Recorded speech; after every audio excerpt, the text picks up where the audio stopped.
Okay students, तो रीमन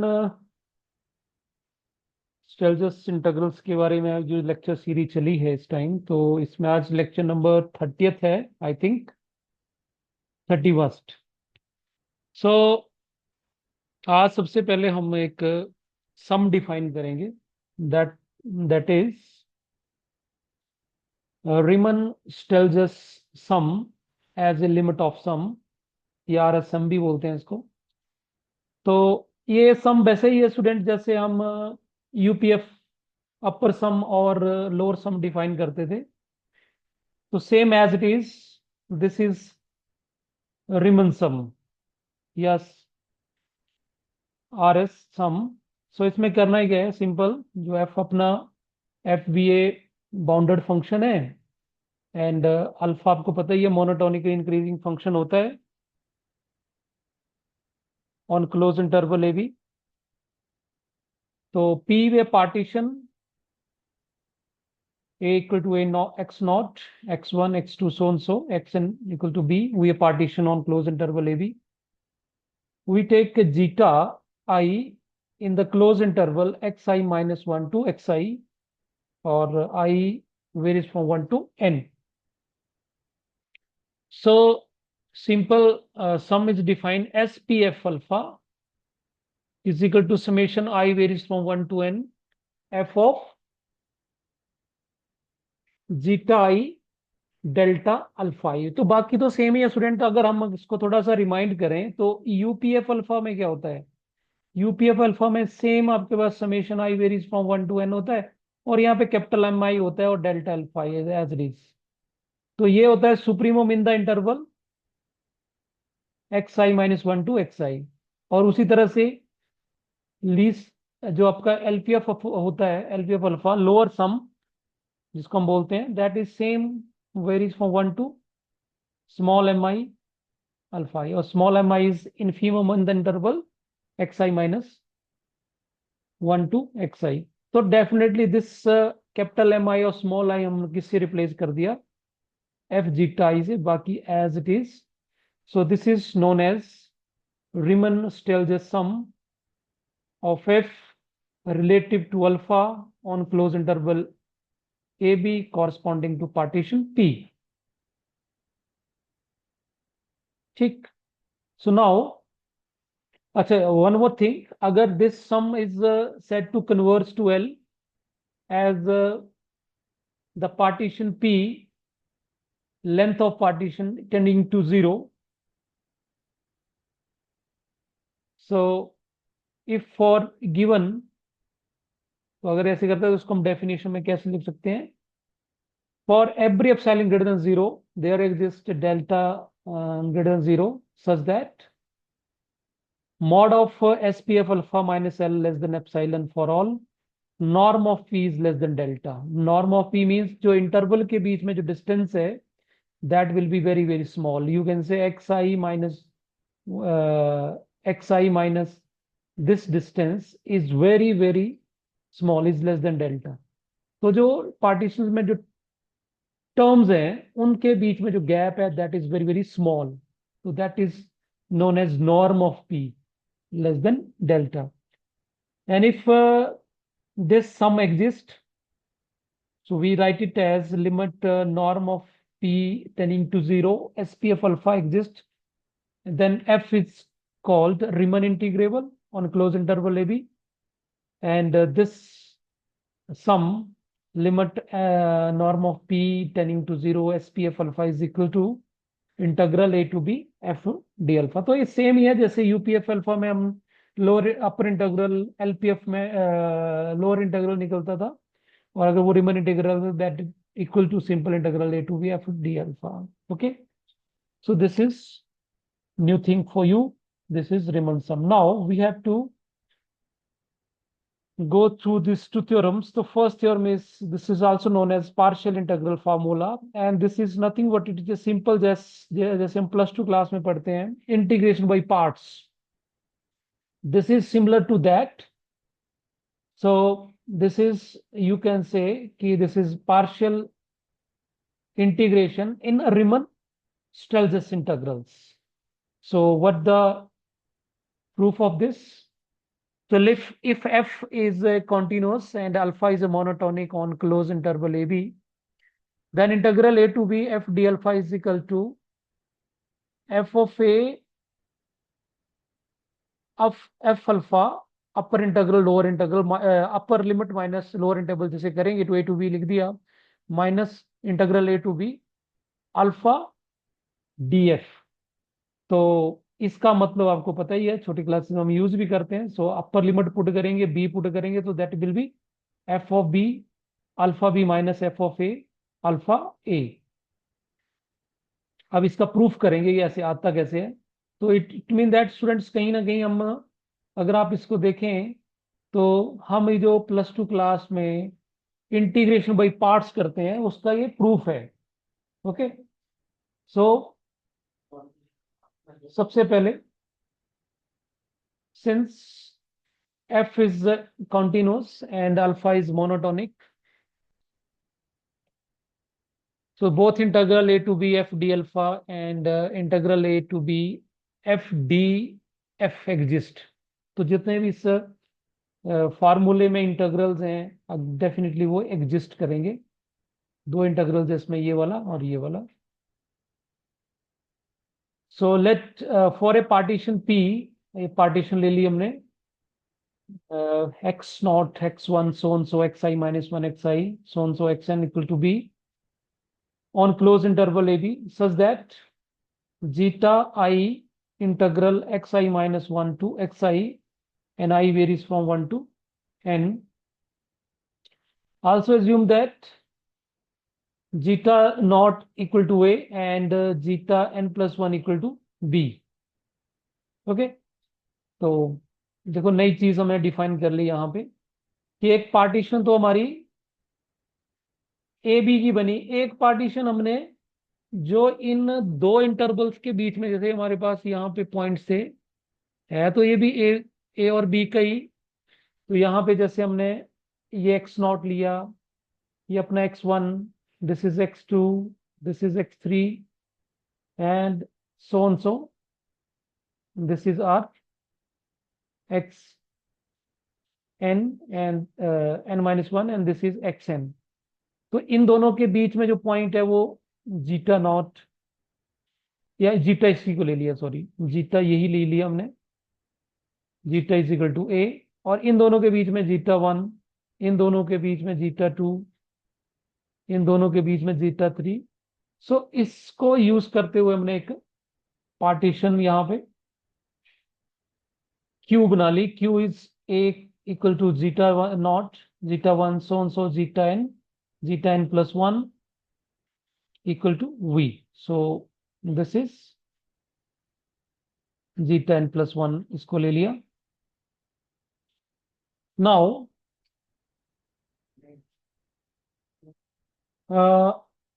Riemann tells us sum, that is sp f alpha is equal to f of zeta I delta alpha I as it is। Now अगर इसको हम open करेंगे then we just putting I equal to 1, तो what we get f of zeta 1 alpha delta alpha 1, and delta alpha 1 is nothing but it is alpha of x1 minus alpha x not. फिर 2 put करेंगे, या you can से यहाँ पे हमने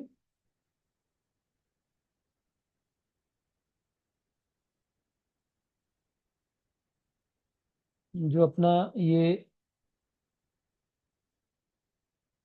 delta x आई होता है वो हमें पता है कि alpha of x I minus alpha of x I minus one.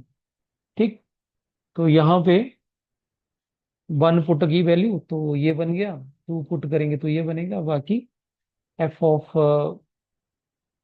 Zeta 1 zeta 2 zeta 3 as it is चलता जाएगा। So now what we do, we collecting the terms, you see हमने इसको अगर ब्रैकेट्स ओपन करेंगे तो what we get F of zeta 1 alpha x1 into minus F of zeta 1 into alpha x not. ठीक, ये values बनेगी, ये value बनेगी। अब इन दोनों को हम क्या करेंगे, कंबाइन कर लेंगे। तो सारी टर्में मल्टीप्लाई करने के बाद जो अपने पास टर्म बनी, ये टर्म, ये आगे माइनस वाली, और फिर आगे कंबाइन कर लिया हमने, यहाँ पे अल्फा x1 और यहाँ पे अल्फा x1। तो दो टर्म्स बनेगी, दोनों ने नेगेटिव है, नेगेटिव कॉमन लिया।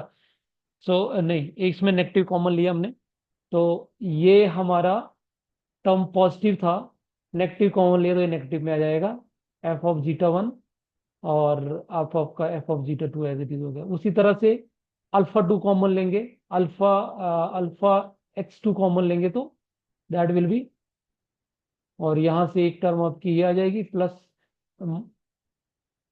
ठीक, minus F of zeta three. तो इस तरह से ये टर्म्स आपकी बन जाएंगी। तो finally we reach here. So what we do, we ये जो लास्ट में ये फर्स्ट टर्म और ये जो लास्ट टर्म बची है स्टूडेंट, ये वाली टर्म्स, इनको कंप्लीट करेंगे, इस टर्म और इस टर्म को।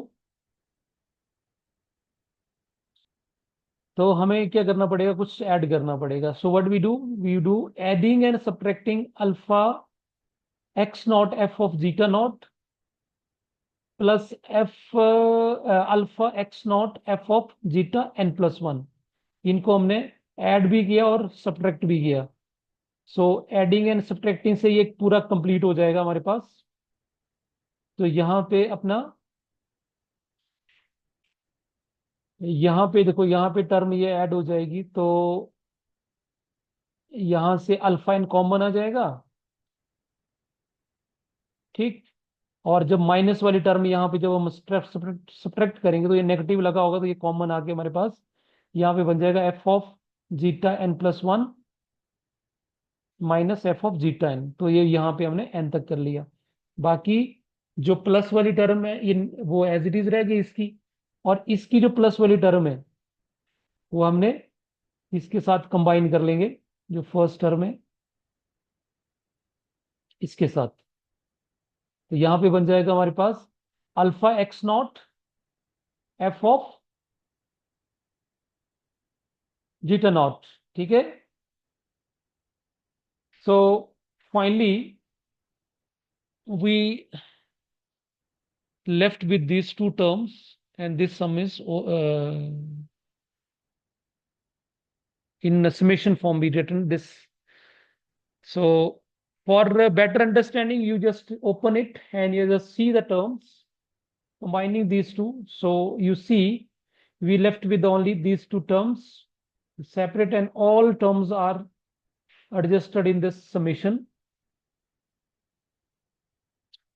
So we know f x naught x n जो है वो बी के बराबर है, और जो जीटा एन प्लस वन है वो भी बी के बराबर है, और एक्स नॉट जो है वो ए के बराबर है, और जीटा नॉट भी ए के बराबर है। We just putting the values of this, and this is nothing but it is a sum. But sum में थोड़ा चेंज है, चेंज ऐसे है कि जहां एफ होता था वहां पे अल्फा आ गया, और जहां पे अल्फा होता था वहां पे एफ आ गया, है कि नहीं। अगर हम एस पी एफ अल्फा की बात करें तो यहाँ पे क्या होता था, यहाँ पे होता था समेशन एफ ऑफ जीटा आई, और यहाँ पे बनता था डेल्टा डेल्टा एक्स आई, या डेल्टा एक्स आई माइनस, या अल्फा लिख सकते हैं, alpha x I minus one. तो यू जस्ट सी कि यहाँ पे अल्फा और एफ जो आपस में इंटरचेंज हो गए, तो that's why be writing S Q, और पॉइंट्स यहाँ पे जीटा के चलेंगे, तो जीटा किसका है, किस पार्टीशन के पॉइंट से, क्यू के। तो that's why this is S Q alpha F, ठीक। और डेफिनेटली ये जो आपके एक्स आई है वो जीटा आई और जीटा आई प्लस वन के बीच में होंगे। So now as the norm of p is tend to zero, then obvious norm of q भी जीरो को टेंड करेगा। तो जैसे ही ये पी नॉर्म को टेंड करेगा तो ये सम किसको टेंड करेगा, integral A to B F D alpha. And second is sum, this is sq f alpha, that will be 10 to integral a to b f d alpha. Okay, so what we do, we just from equation 1, this is equation 1, that this is nothing what it is है, दोनों तरफ integral limit लिया तो जैसे ये tend करेगा तो it will be integral A to B F D alpha. So this is f d alpha and equal to this term as it is f of b alpha b minus f of a alpha a and minus integral A to B F D alpha. और हमने यही prove करना था students. So this is all about partial integration formula. तो ये भी हम छोटे क्लासेस में पढ़ते हैं. छोटी क्लासेस में डिफरेंस इतना ही होता है कि हम वहां पे सिंपल ऑर्डिनरी के लिए करते हैं और यहाँ पे हम रिस्पेक्ट टू अल्फा कर रहे हैं. चल, तो इसको आपने गो थ्रू हो जाना. अब देखिए जो बहुत ही इंपॉर्टेंट थ्योरम है, कई बार क्वेश्चंस में आती है, पेपर में आती है. So that is second mean value theorem on Riemann Stieltjes integral. तो what's the theorem? So the statement of this theorem is f v continuous and alpha v continuous and monotonic on closed interval a b. F be continuous है और alpha आपको monotonic तो होता ही है, monotonic increasing होता है, और continuous भी लिया हमने यहाँ पे. Then there exist zeta in the close interval A b such that integral A to B F D alpha is equal to f of a into f of zeta minus F of a plus f of b F of b into alpha B minus alpha zeta. तो इसको proof करेंगे student. तो सबसे पहले अगर ये second theorem आती है, मैंने जैसे आपको असाइनमेंट भी दिया तो आई थिंक उसमें भी ये लगता है कि ये थ्योरम होगा मे बी. तो सबसे पहले अगर ये थ्योरम आता है स्टूडेंट, तो आपने जो भी थ्योरम ऊपर प्रूव करी हमने पार्शियल इंटीग्रल फार्मूला, वो प्रूव करनी है आपने. ओके, तो first of all you have to prove this one. ये हमने प्रूव किया अभी. Okay, now since alpha is continuous, so by first integral theorem, देखो ये अब फर्स्ट इंटीग्रल थ्योरम भी हमने प्रूव कर रखी है पहले. I think previous to previous video में आप चेक कर सकते हैं. तो फर्क यहाँ पे इतना है कि अब यहाँ पे इंटीग्रल टू जो अपनी फर्स्ट मीन वैल्यू थ्योरम रहती है उसमें, just a minute,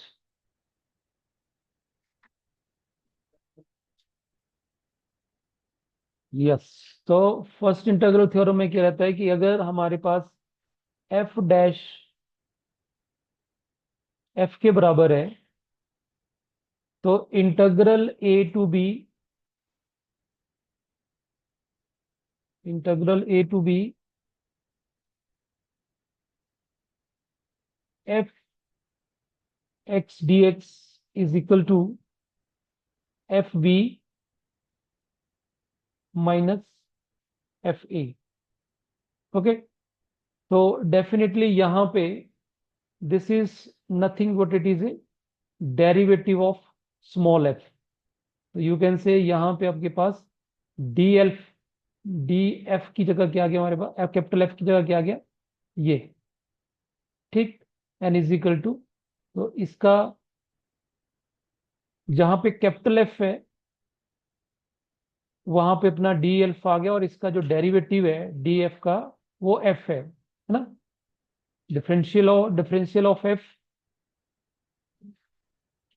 so now you see, यहां पे आपके पास जो एफ ऑफ अल्फा है that will be simple F zeta, and D alpha जो अपना डिफरेंशियबल था, so that is nothing but it is A F of B minus F of ए.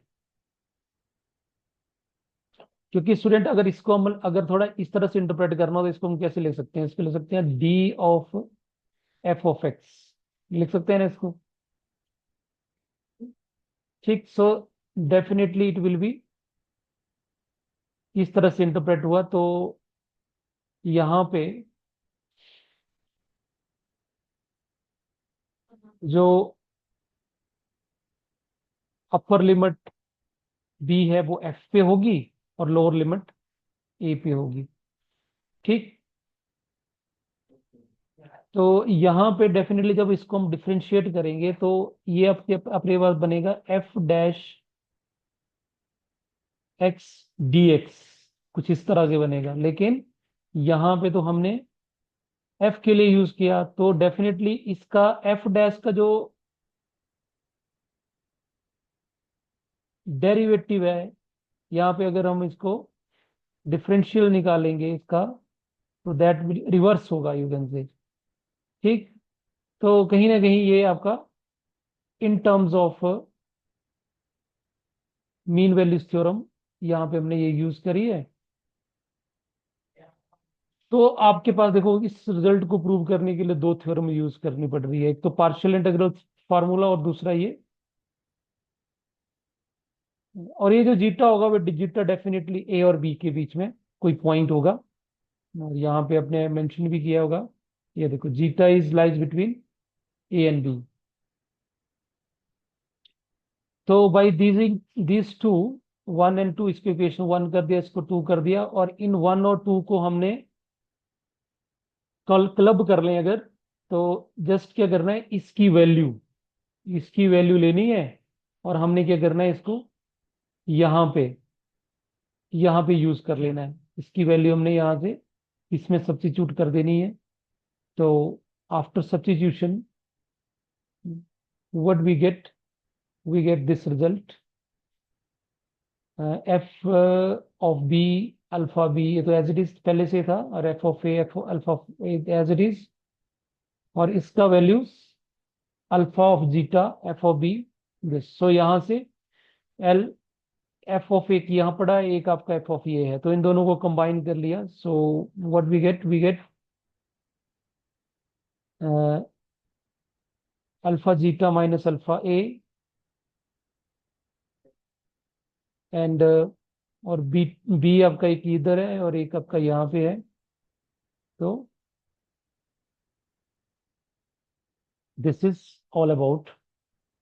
तो बेसिकली इस थ्योरम को आपको कहीं ना कहीं, ये जो दो थ्योरम्स हैं जो हमने ऊपर करी, उन दोनों को यूज करना है, तभी ये हो पाएंगी। तो this is all about second mean value theorem. So अगर अब आपको इसमें से कुछ डाउट होगा तो आपने जो क्वेरी करनी है। तो आज के लिए